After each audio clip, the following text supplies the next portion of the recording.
All right, so you're ready to really try and quit smoking this time, huh? Well, we're diving deep into some sources today that might give you a fresh perspective. We've got a how-to article here, some background on this Allen Carr method from Wikipedia, and even a whole research review to see what the science really says. Beyond the usual tips and tricks, is there anything in here that's actually like a game changer? Yeah, having that research review is key, because it can help us sort through all the hype and get to what actually has some evidence behind it. Totally. So let's start with this how-to article. It's got these 10 tips to stop smoking. And honestly, some of them are kind of wild. Like tip number one is literally keep smoking until your quit date. I mean, what? That seems so backwards. Yeah, it does it first, but there's a logic to it. Think Uh, about it. When you try to gradually cut back, every cigarette suddenly becomes like this super precious thing, right? And you end up obsessing over it even more. Oh, yeah, for sure. So this tip is about taking away that feeling of deprivation. You're actually supposed to keep smoking like you normally would until that quit date you've chosen. Hmm. That's interesting because I've definitely tried the whole like slowly cut back thing before, and it never really worked for me. I just ended up like constantly thinking about when I could have my next cigarette. Exactly. And that Yeah. constant focus on restriction can actually make the cravings even stronger. It's almost like reverse psychology. Okay, so maybe there's something to that. But then there's tip number 5. It says, don't avoid smokers or situations where you used to smoke. Isn't that like basically setting yourself up for failure? It might seem that way, but the idea here is that you're trying to break the association between smoking and certain triggers. So, let's say you always used to smoke after dinner. If you continue to have dinner with friends who smoke, but you choose not to smoke yourself, you're basically proving to your brain that you can still enjoy that social situation without needing a cigarette. Oh, okay, I see. It's like you're retraining your brain. Exactly. All right, that one makes a bit more sense now. But what about tip number 6? This one says to actually think about smoking, but frame it the right way. How do you even do that? This is all about the power of your internal dialogue. Instead of dwelling on all the things you think you're missing out on by not smoking, you purposely shift your focus to the positives of being a non-smoker. So instead of thinking like, ooh, I wish I could have a cigarette right now, you'd think, what, give me an example. Totally. It could be something like, wow, I can actually taste all the flavors in this food now. Yeah. Or I have so much more energy now. You're basically highlighting the benefits of quitting. So it's like you're using the power of positive thinking to combat those cravings. Exactly. These tips are definitely making me think about quitting in a whole new way. Yeah. They all seem to point back to this idea that the mental game is a huge part of it. And this article keeps mentioning something called Allen Carr's Easyway in relation to that. Is this guy just like a marketing genius? Or is there something more to his method? Well, that's where your other sources come in. Your Wikipedia research tells us that Allen Carr was actually an accountant before he became this whole quit smoking guru. That's quite the career change. That is a huge leap.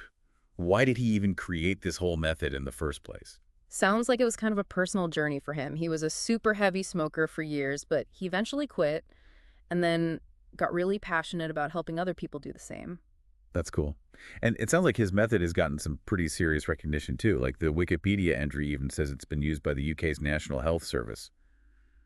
That's got to count for something, right? Yeah, definitely adds some credibility. It suggests that, at least to some extent, it's been vetted, Yeah.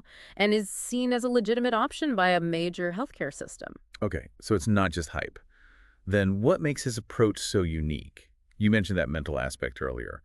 Is that what sets it apart? Like this how-to article says a lot about the easy way being about changing your mindset, rather than relying on like willpower or gimmicks. But is there actually evidence to back that up? Well, that's where that research review comes in. And things get really interesting. Because while Carr's method might sound kind of revolutionary, the research actually paints a more nuanced picture. It seems like Alan Carr's seminars can be pretty effective. Yeah. But it's not like a guaranteed thing, Like one study found that people who went to the seminar were way more likely to quit compared to people who tried this online program with support. Whoa. Yeah. Okay, that's pretty impressive. So it sounds like the whole in-person seminar thing might be really key. But you said the research is kind of nuanced. What does that mean exactly? Well, one thing to keep in mind is that a lot of the studies on this method are what we call observational. So basically, researchers are looking at what happens to people who choose to use the method, but they're not comparing them to a group that's trying something else. Oh, I see. So it's like saying, hey, a lot of people who went to this seminar quit smoking, but we don't know for sure if it was because of the seminar or if they just would have quit anyway. Exactly. It's hard to really isolate the impact of the method without that comparison group. Yeah, like which came first, the chicken or the egg? Right. And even the studies that were randomized controlled trials, which are generally considered like the gold standard in research, even those often had some limitations. So we got to be careful about just taking those success rates at face value, I guess. It's not as simple as saying this method will work for you X% of the time. Right. And individual variation is huge when it comes to quitting. Like your genes, your history with smoking, your support system, even your stress levels, all that can affect how well a particular method works for you. So it's really about finding what works for you. Yeah. Like finding the right puzzle pieces that fit your situation. That makes sense. Speaking of which, in that how-to article we were looking at, there's this table that compares the success rates of different methods. And it says Allen Carr has like a way higher success rate than things like nicotine patches or even just going cold turkey. Should we just ignore those kinds of comparisons? It's good to be a little skeptical of claims like that, especially when they sound too good to be true. Plus, remember, that table is coming from the Allen Carr website itself, so there's definitely potential for bias there. True. Always got to keep our critical thinking hats on. So even if the research isn't totally clear-cut, it sounds like Allen Carr's approach is at least worth looking into, especially since it offers such a different perspective on quitting. I think one of the coolest things about exploring all these different methods is that it makes you think outside the box. Even if you don't end up using Allen Carr specifically, it can help you understand that mental side of addiction and how powerful your thoughts and beliefs can really be. Yeah, for sure. And speaking of exploring different methods, one of our sources mentioned this study where they gave people the Allen Carr book to see if it would help them quit. But it didn't seem to have much of an effect, which is kind of surprising, right? Yeah, that particular study didn't show really strong results for the book on its own, but it's important to look at the details. That study was pretty small, and it focused on people with head and neck disorders. So they might have different challenges and motivations when it comes to quitting. So maybe we shouldn't write off the book completely based on just that one study. One study rarely tells the whole story. It'd be like judging a whole restaurant based on one bite of a dish. That's a great analogy. So even if the book isn't some magic solution, there might be times when it could still be helpful, right? Absolutely. For some people, reading the book could be that initial push they need to start thinking about quitting differently. Or it could give them a better understanding of those mental traps that can keep us hooked on smoking. Even if it's not the only answer, it could be a helpful piece of the puzzle. It's cool to think about how even if the book doesn't like directly make you quit, it can still help you understand why you smoke in the first place. Yeah, exactly. And that's a big takeaway from this whole deep dive, I think. It's not really about finding one magic bullet. It's more about understanding how addiction works and exploring all the different options out there. So if someone's listening to this and they're actually trying to quit, what's the one thing they should remember? I think the most important thing is to remember that what works for one person might not work for another. It's all about finding what works best for you.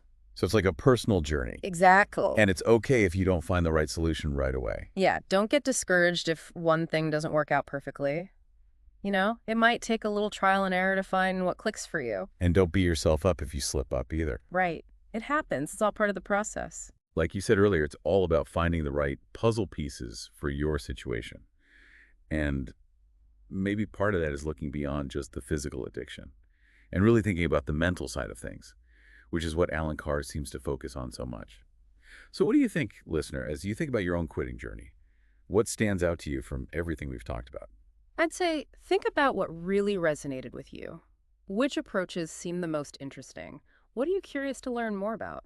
This deep dive was all about giving you some new ideas and perspectives. Hopefully it's helpful as you move forward. And here's something else to think about. Allen Carr's method is all about the mental side of addiction when it comes to smoking. But could that same idea apply to other habits or behaviors in your life too? Things that maybe aren't as obviously addictions, but where you still feel kind of stuck? Oh, that's such a good point. I think there's a lot of truth to that.